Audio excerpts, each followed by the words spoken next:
A remarkable discovery to report tonight in British Columbia. Recently, we've seen Japanese tsunami debris drift across the Pacific. A derelict ship, a soccer ball, and other stuff that floats. But nothing quite like this. We'll let Chris Brown tell the story. Chris. Well, Wendy, this is the first case where we can be almost certain that debris from the Japanese tsunami has washed up on a Canadian beach. And what an incredible find it was.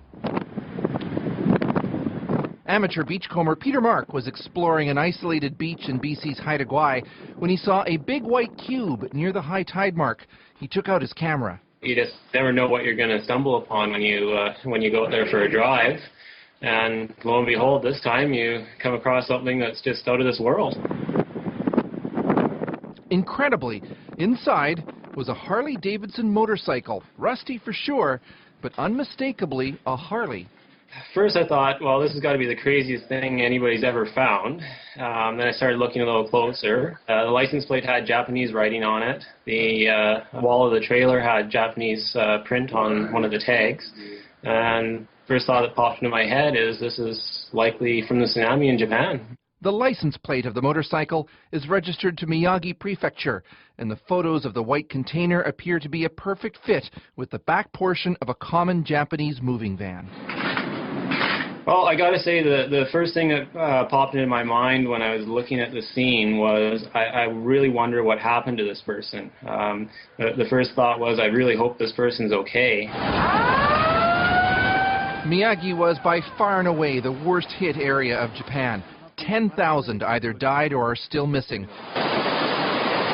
And this video shows lots of white trucks there getting washed away. That was 13 months ago. The Kuroshio ocean current runs in an almost direct path from Japan's east coast over to North America, passing right by the islands of Haida Gwaii. The island's beaches are among the most isolated places anywhere in the west coast. Just getting to the site of the motorcycle find required an off-road vehicle and crossing rivers, which in part is why Mark left everything where he found it. I think the most important thing is that people treat the things they find with respect, because, I mean, these are parts of people's lives. I mean, there's people over there that have lost everything in this disaster, and I think people have to keep that in mind when they make a find like this. As for how the container drifted 5,000 kilometers without sinking, part of it seems to be made of a foam material, which likely helped it float fairly high out of the water. Now, there were some other items in that container, some golf clubs and golf balls, some tools, as well as some camping equipment, and somehow it all stayed in the container and didn't fall out. The Japanese consulate here in Vancouver is aware of the discovery, and they're now trying to determine what happened to the owner of that Harley. Wendy. Oh, that's amazing, Chris. Well, there may be way more debris floating over. When could we expect to see more, do you think? Well, the expectation is that there's some 1.5 million tons of debris that's floating around out in the Pacific headed towards North America. The lighter stuff, or stuff that sits above the waves like we've seen, is starting to arrive now. Some of the heavier stuff is going to start to arrive in the fall. But it's fair to say few people ever expected to see a motorcycle. Wendy.